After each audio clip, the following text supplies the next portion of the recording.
Faut-il avoir été assistante virtuelle pour devenir online business manager? C'est la question à laquelle on va répondre aujourd'hui puisque c'est l'une des questions qu'on nous pose le plus, je pense. Et donc, pour répondre à cette question, on te propose de voir plusieurs choses. La première, c'est qu'on va quand même rappeler les grandes différences qu'il y a entre une AV, donc une assistante virtuelle, et une OBM, donc une online business manager. On va passer en revue un petit peu le parcours des personnes qui sont assistantes virtuelles et qui font le choix de devenir OBM. On va aussi passer en revue le parcours des personnes qui deviennent OBM sans passer par la case assistante virtuelle.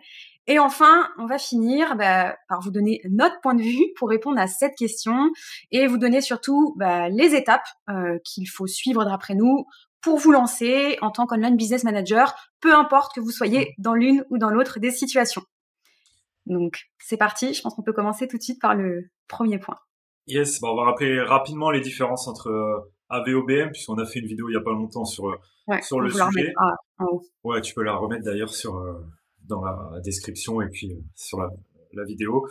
Mais donc, pour reparcourir rapidement, les trois grandes différences, c'est que tout le monde a besoin d'une ou d'un assistant virtuel et tout le monde n'a pas besoin d'un ou d'une online business manager. Donc ça, en fonction de l'avancement de l'entrepreneur, en fonction de l'avancement de l'entreprise, on va pas forcément avoir besoin du même rôle. Et pour résumer ce qu'on avait dit la dernière fois, tout le monde peut faire appel au service d'une assistante virtuelle.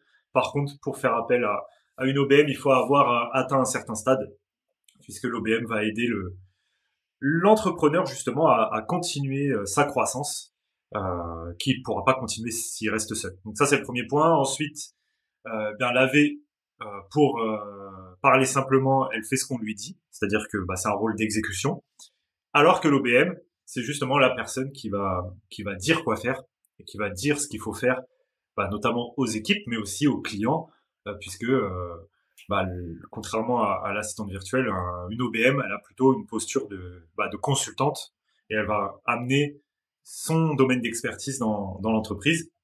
Et donc, l'AV, elle exécute des process, tandis que l'OBM, c'est la personne justement qui imagine et met en place les process. Ça, c'était la deuxième différence. Et la troisième grande différence, et non des moindres, vu que l'AV, elle exécute des process, elle est payée en fonction du temps qu'elle passe à exécuter ces process. Donc, bien souvent, une assistante virtuelle, elle est rémunérée à l'heure, alors qu'une OBM, elle va être plutôt rémunérée en fonction de la valeur et des résultats que tout ce qu'elle va mettre en place va apporter à l'entreprise et à l'entrepreneur. Donc voilà, ça c'est les trois grandes différences. On va pas forcément rentrer dans le détail, parce qu'on l'a couvert pas mal la dernière fois, mais il y en avait un quatrième peut-être, non? Il faut aller voir la vidéo. Faut aller voir la vidéo. Je vous la remets juste ici en haut, à gauche ou à droite, je ne sais plus. En plus, on en avait fait 2, donc je vous remettrai le lien vers les 2 pour approfondir vraiment le sujet. Yes. Top, ça fait, je pense, un bon résumé. Et puis pour ceux et celles qui veulent aller un peu plus en détail, allez voir les 2 vidéos qu'on a déjà tournées à ce sujet. Pour revenir un petit peu sur le parcours des assistantes virtuelles qui deviennent OBM. Il y a plusieurs profils. Et ça aussi, on en a déjà longuement parlé, mais il y a les assistantes virtuelles qui deviennent OBM de façon consciente, qui font vraiment ce switch. Et il y a celles qui sont déjà OBM, alors que dans leur relation avec leurs clients, elles ont encore cette étiquette d'assistante virtuelle, alors qu'en fait, leur champ d'action, il a déjà débordé sur des missions d'OBM.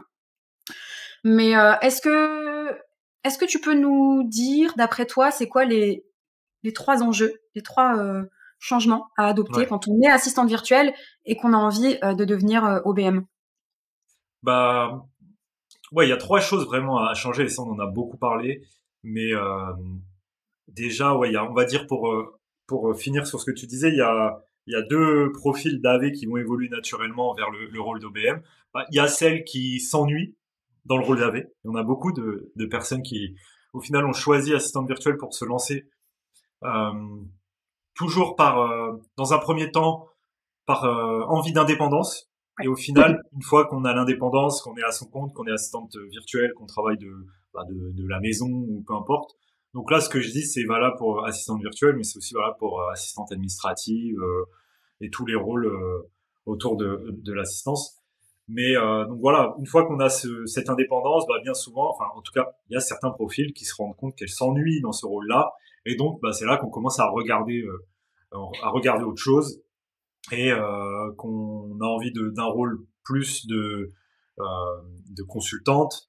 On a envie d'avoir des projets, travailler sur des choses, on va dire, plus stratégiques. Donc ça, bah, naturellement, les AV, après quelques mois ou quelques années d'expérience, eh bien, bah, l'évolution assez naturelle, c'est le rôle d'OBM. Donc il y a ce type de profil-là. Après, il y a souvent aussi un autre profil, sont les AV qui ont atteint leur capacité maximum. C'est-à-dire que bah, ça y est, elles ont beaucoup de clients en tant qu'assistantes virtuelles, mais comme la plupart, pour ne pas dire 100% des assistantes virtuelles facturent à l'heure, bah au bout d'un moment, tu peux pas, voilà, t'as que 24 heures dans la journée, donc tu peux pas, même si tu prends plus de clients, tes revenus vont pas forcément augmenter significativement. Et donc, bah bien souvent, c'est là qu'elles commencent à regarder comment faire autrement. Et c'est là que bah, le rôle d'OBM devient aussi une évolution naturelle, puisque le rôle d'OBM va leur permettre bah, justement d'avoir plus de revenus, avec moins de clients, et tout en ayant plus de sens dans ce qu'elles font au quotidien. Ouais, c'est ce que j'allais dire. Voilà. C'est souvent une recherche, pas que, mais une recherche de pouvoir facturer plus cher. C'est ça. Donc, mais malheureusement, quand tu factures à l'heure, ok, tu peux augmenter ton taux horaire de 5 euros, 10 euros, mais tu as une limite à ça. Au bout d'un moment, personne ne va te payer 100 euros de l'heure, en fait. En plus, pour un job comme celui-ci. Ou alors regarder le...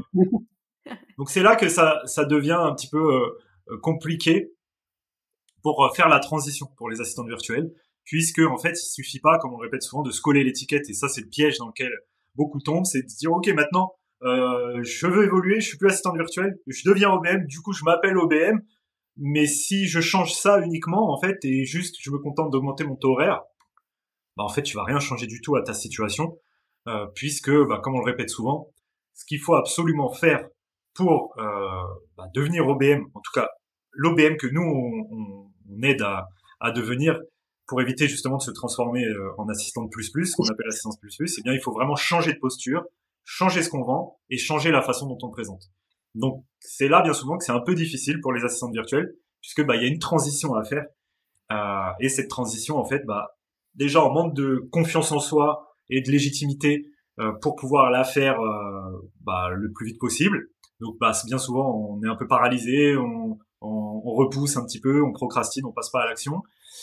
Il y a beaucoup aussi de confusion autour bah, de ce que je viens de dire sur la façon de changer de posture, changer la façon dont on vend les choses, changer la façon dont on en parle, dont on présente. Et tout ça fait que bah on a du mal à convertir nos clients existants ou alors à trouver de nouveaux clients. C'est pour ça que y a pas mal d'assistantes virtuelles en finale qui ont envie de franchir le pas et évoluer vers le rôle d'OBM, mais qui repoussent parce que bah elles sont bloquées à cause de ces trois changements là qui sont pas évidents à faire forcément. Oui, et c'est vrai qu'il y a souvent les personnes dans cette configuration-là qui ont déjà des clients se disent ça va être plus facile de convertir mes clients existants plutôt que d'aller chercher de nouveaux clients. Et nous, on le voit avec nos clientes qu'on accompagne qui sont dans cette situation. C'est pas forcément plus facile, bien au contraire, parce que quand ça fait longtemps qu'on travaille avec un client pour lequel on a bah, finalement cette posture où on est, je mets des guillemets, une simple exécutante, même si parfois nos missions, elles débordent un petit peu sur des missions d'online business manager, bah en fait, c'est difficile de changer de posture avec ses clients existants parce que même pour le client, même s'il est super bienveillant, c'est difficile en fait de se laisser manager par quelqu'un qui n'avait pas ce rôle au début. Donc en fait, il y a trop d'habitudes qui sont créées et du coup, perdre d'anciennes habitudes, c'est toujours plus difficile que de repartir sur de nouvelles en fait. Ouais. Donc c'est pas impossible. Non, c'est pas impossible. Il y a plein de clients qui l'ont fait et ça se passe très bien. Mais c'est vrai que c'est une fausse croyance de croire que ça va être la voie la plus facile. Au contraire, parfois c'est plus facile d'aller trouver un nouveau client et de démarrer tout de suite sur une nouvelle collaboration en adoptant tout de suite la bonne posture, plutôt que de faire changer effectivement des mauvaises habitudes. C'est ça, mais surtout ce qui est vraiment important à avoir en tête par rapport à ça, c'est que le changement, faut pas l'attendre de la part du client. C'est à vous de changer de posture, puisque c'est vous qui décidez la façon dont le client vous perçoit en fonction de la façon dont vous vous positionnez. Et comme je répète souvent, si aujourd'hui le client il vous voit comme une exécutante, bien c'est de votre faute. C'est-à-dire, ça veut dire qu'à un moment donné, vous vous positionnez, vous prenez la posture d'une exécutante. Mais c'est aussi une bonne nouvelle, parce que ça veut dire qu'on a le pouvoir de changer les choses. Si on change sa posture, eh bien, on a le pouvoir de changer la façon dont le client nous perçoit. Mais effectivement, c'est plus difficile de changer cette perception quand le client il était habitué à nous voir d'une façon différente pendant des mois, des années. Ouais. Mais c'est pas impossible. C'est Mais pas possible. dans tous les cas, le changement il doit venir de soi. Et c'est pas, voilà, il suffit pas d'aller dire au client, maintenant je suis OBM, bah toi tu vas me percevoir différemment juste parce que je m'appelle OBM maintenant. Non, c'est pas Non, comme ça que ouais. ça se passe dans les faits. Non, non, et puis on le répète souvent aussi, dans Online Business Manager, il y a le mot manager, Ouais, et donc votre posture, elle doit être de manager des équipes s'il y en a, mais manager votre client aussi. c'est ça. En tout cas, le client qui est conscient qu'il a besoin d'une OBM pour l'accompagner dans son business et qui est prêt à ça, c'est ça qu'il attend de vous. Ouais, Donc c'est la mauvaise posture que d'attendre que lui vous dise quoi faire. c'est Là, ça. c'est la pire des situations. Bah, et voilà, si c'est pas vous qui guidez le client, c'est lui qui vous guidera. Exactement. Ça, voilà, à partir du moment où on se positionne en tant qu'OBM, il faut bien comprendre que c'est nous qui devons guider le client. Bien entendu, il ne s'agit pas de pas écouter ce que le client il vous dit et d'en faire qu'à votre tête, mais dans la posture, en tout cas, il faut avoir cette posture de, ok, maintenant je suis plus là pour qu'on me dise quoi faire, c'est moi qui est censé dire quoi faire, c'est mon rôle. Mm. C'est ça.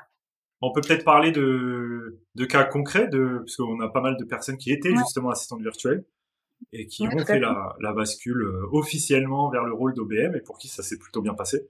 Ouais, pareil, je vais vous remettre, on a des vidéos avec nos clientes. Je vais vous mettre tout ça dans la description de l'épisode pour que vous puissiez aller voir si ça vous intéresse. Mais on a par exemple Stéphanie, Perrine, Marie-Laure, Alexandra, qui étaient toutes assistantes virtuelles depuis plus ou moins longtemps d'ailleurs, et qui ont toutes décidé d'évoluer vers l'online business management, pardon, et qui aujourd'hui sont toutes à des stades à peu près différents.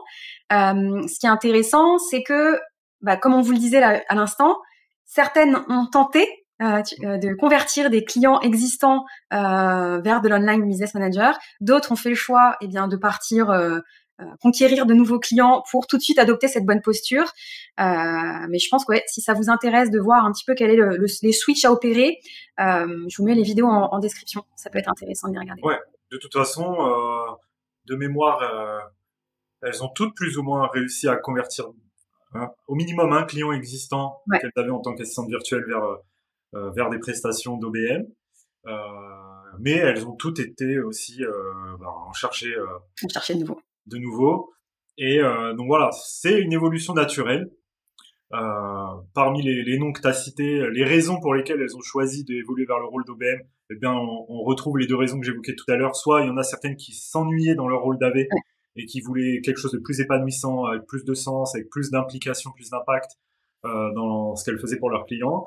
Ou alors d'autres qui étaient déjà full en tant qu'AV et qui ont vu l'évolution vers le rôle d'OBM comme un moyen de continuer le développement de leur business, quoi. Mm. Donc il y a les deux cas de figure. Donc ouais, c'est pour ça peut être intéressant que euh, Oui, puis en plus, elles développent leur business chacune de façon assez différente. ouais, Certaines se sont spécialisées, d'autres sont généralistes. Marie-Laure qui monte carrément son agence, son collectif. Donc c'est ouais, ça. ça fait... Donc ouais, ça peut être intéressant en complément de cet épisode d'aller voir aussi leur retour d'expérience. Donc voilà, devenir OBM alors qu'on est assistante virtuelle, c'est pour beaucoup l'évolution assez naturelle. Par contre, comme on le répète tout le temps, il suffit pas de se coller l'étiquette. Il faut vraiment changer de posture, changer ce que vous vendez et changer la façon dont vous le présentez. Et Mm. donc sans ça, effectivement, la transition peut être difficile. Mm. Tout à fait. Bon, on enchaîne avec le deuxième cas de figure, qui est les personnes qui deviennent online business manager sans avoir été au préalable assistante virtuelle. C'est ça. Donc ces personnes-là, c'est souvent celles qui nous posent la question justement du jour. Est-ce Ouais, qu'on a besoin exactement. Est-ce qu'on a besoin? Est-ce que je dois passer C'est par ça. cette étape pour me lancer? Et alors souvent, on peut peut-être rappeler aussi les profils. Mm. C'est soit des profils qui sont déjà lancés en tant qu'indépendantes et qui font un autre métier. On a Marine dans nos clientes, par exemple, qui était Customer Care Manager, Fouzia qui était contrôleuse de gestion, mais pas encore tout à fait lancée, Christelle qui était closeuse. Ouais. Et on a aussi des profils qui n'étaient pas encore lancés, donc pas encore indépendantes, qui sont encore salariés, et qui se demandent si ça vaut pas le coup de se lancer tout de suite en tant qu'OBM. Mais le point commun en fait de tous ces profils, c'est que c'est des personnes qui généralement ont des postes à responsabilité quand même avant de se lancer. Ouais, dans C'est des l'opérationnel. postes, c'est des personnes qui souvent ont déjà fait un peu de management, qui ont géré des équipes, plus ou moins grosses d'ailleurs, mais qui ont eu l'habitude d'avoir des responsabilités et du coup qui se voient pas dans cette quête d'indépendance se retrouver dans un job où elles se projettent pas dans le sens où elles vont pas s'épanouir. Et donc Oui, elles puis ont il y a une vraiment forme de rétrogradation ouais, pour elles, en tout cas, dans le choix, ouais, en passant par la case assistanat virtuel, ouais. puisque quand on a des responsabilités et qu'on a été habitué à prendre des décisions ou à gérer des équipes, se retrouver dans ce rôle, on peut prendre ça en effet comme une forme Mmh mh. de rétrogradation. Oui, Mais parce que finalement, on était dans un rôle où on n'était pas dans l'exécution ouais. et le rôle d'assistant virtuel, comme on l'a déjà dit, c'est plus un rôle d'exécution. Donc effectivement, on n'a pas forcément envie de retomber, là-dedans. C'est des profils, qui bien souvent ont un sentiment d'illégitimité. Elles ou ils d'ailleurs, ont l'impression qu'ils sont pas légitimes à se positionner tout de suite en tant qu'online business manager, soit parce qu'ils ont l'impression qu'ils ont pas les compétences requises pour exercer ce métier, Ouais, mais ça, les assistantes virtuelles aussi, bien sûr. mais les assistantes virtuelles aussi, soit c'est l'illégitimité parce qu'ils sont pas encore lancés officiellement sur une autre activité d'indépendant. Il y a ça, Donc, mais il y a aussi, surtout, je pense, c'est la partie, on va dire, online, digitale qui fait ouais. peur souvent. Et c'est pour ça que la question de est-ce qu'il faut avoir été assistante virtuelle avant de se lancer, parce que les personnes qui se posent cette question, bien souvent elles voient la phase AV comme le premier pas dans le monde Mm, du digital qui fait peur à certains. Et, euh, et je pense que c'est beaucoup de fausses croyances au final. Enfin, c'est beaucoup de fausses croyances les personnes qui mm, se posent ces questions-là et qui se sentent illégitimes justement à cause de ça, parce que voilà, c'est pas parce que tu vas faire un job qui entre guillemets devient dans le digital que tout ce que tu as pu faire jusqu'à maintenant ça n'a plus de valeur. En fait, il y a ouais. beaucoup de peur de l'inconnu dans tout ça, puisque au final, la plupart quand elles se lancent, quand elles sautent dans le vide et qu'elles sont confrontées aux problématiques de leurs clients au quotidien en tant qu'OBM, elles se disent ouais, mais en fait, voilà, je m'en faisais une montagne, mais c'est ni plus ni moins que les mêmes problématiques que je devais gérer dans mon ancien job. Voilà, Mm, c'est toujours les mêmes choses. Un recrutement, que ce soit pour un business en ligne, ça reste un recrutement. Gérer un projet, ça reste gérer mm. un projet. Définir un plan d'action, ça reste définir un plan d'action. Enfin C'est voilà. ça. Et donc il y a Il y a beaucoup plus de une croyances part qui. d'inconnu sur le jargon. Mais ça, c'est comme dans n'importe quel métier. Chaque typologie de métier a son jargon. Et c'est vrai que c'est des fois ça qui fait peur, de se dire, mais moi, je comprends pas les mots qui sont utilisés dans l'univers online. Euh, mais c'est Mais comme ça, tout. mais il y a aussi le fait de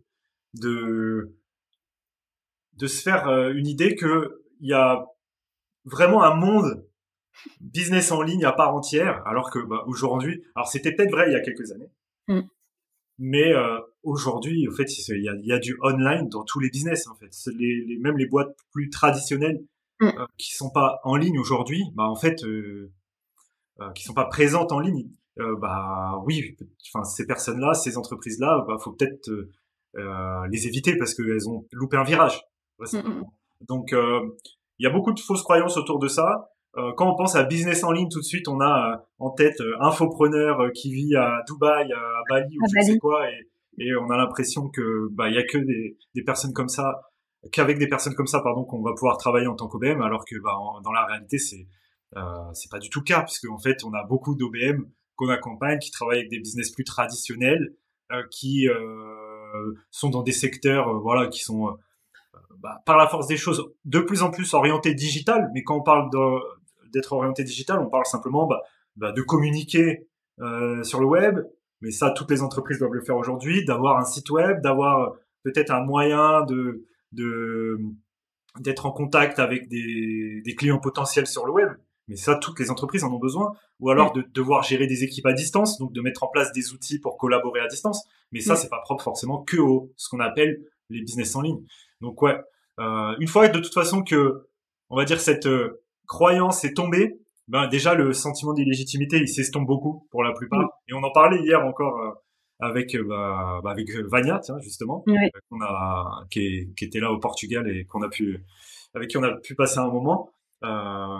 Elle, typiquement, c'est l'exemple parfait, puisqu'elle avait justement, entre guillemets, cette appréhension avant de se lancer, et avant d'aller chercher ses premiers clients.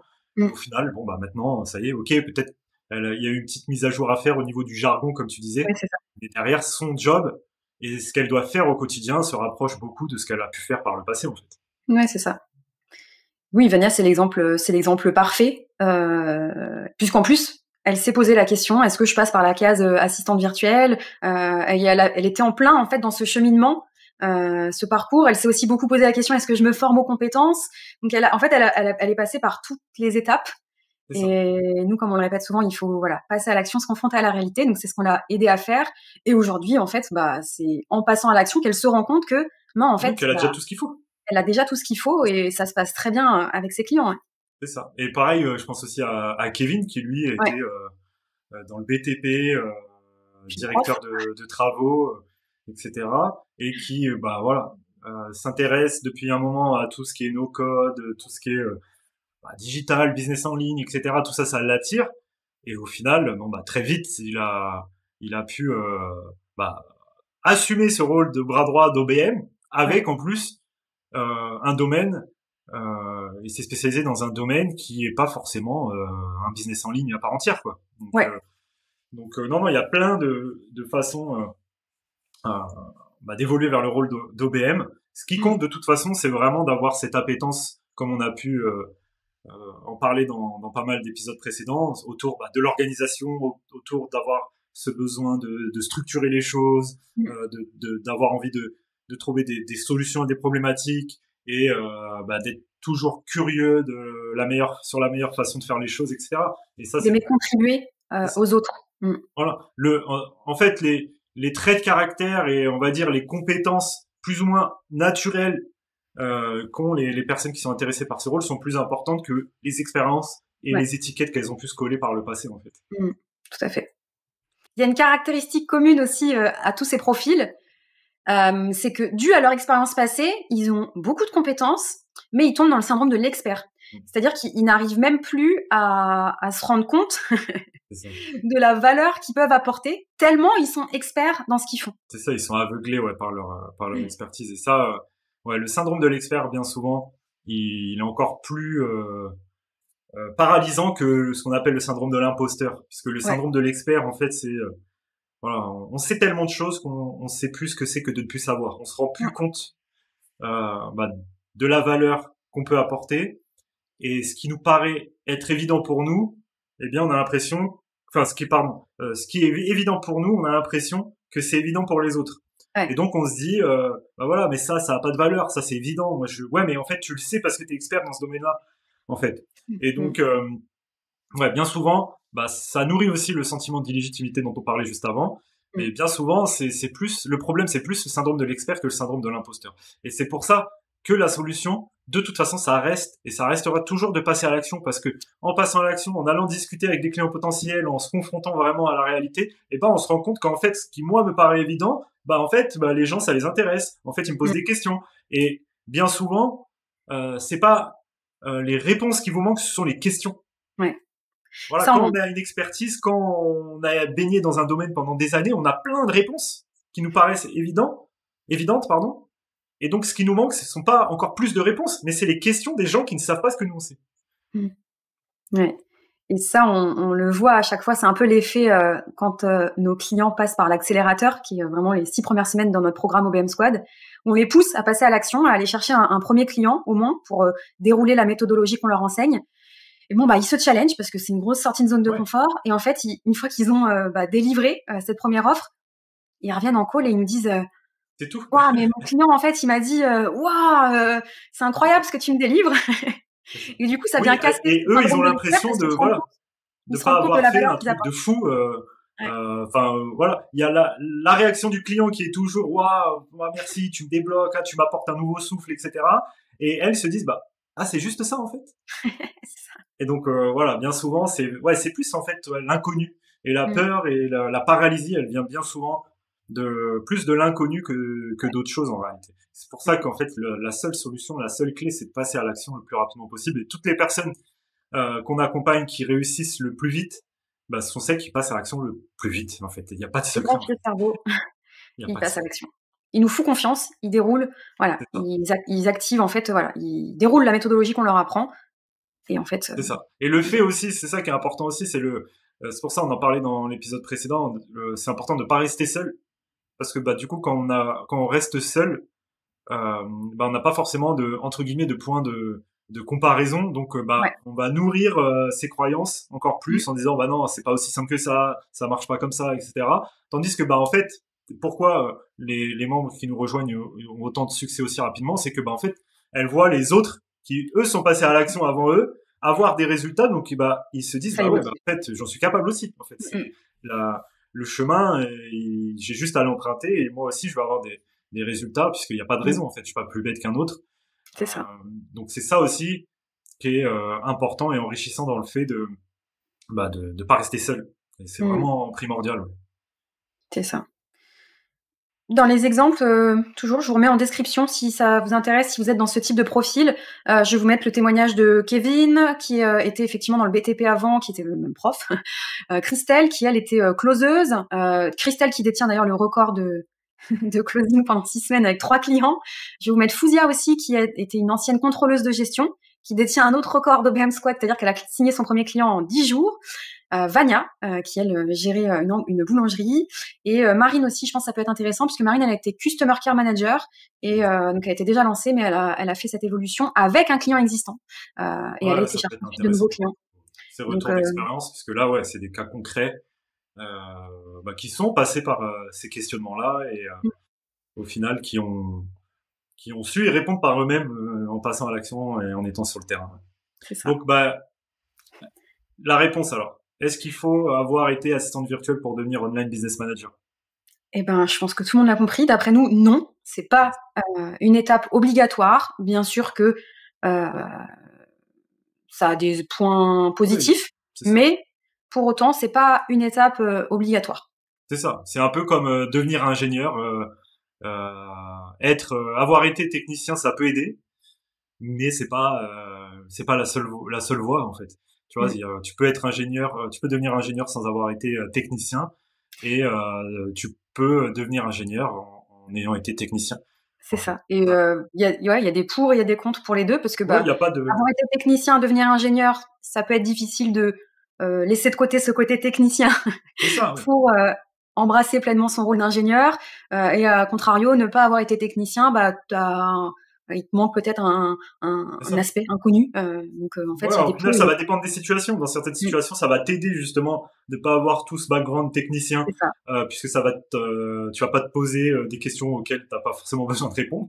Mhm. Inversement, dans des situations, peut-être avoir été technicien, ça va t'aider à résoudre une problématique plus rapidement. De toute façon, il n'y a pas de chemin vraiment tracé.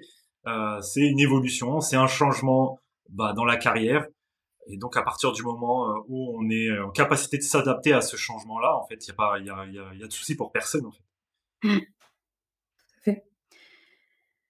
Et donc, pour clôturer cet épisode, si tout ça te parle, si tu as envie de connaître les 3 étapes clés pour devenir online business manager, pour collaborer avec 2-3 clients idéaux et générer un minimum de 5 000 € de chiffre d'affaires par mois, eh bien, on t'invite à télécharger notre livre Road to OBM qui se trouve en description de cet épisode. Et Yes. puis, on te dit à très vite et particulièrement à la semaine prochaine pour un nouvel épisode. Let's go. Allez, ciao, ciao. Ciao, ciao.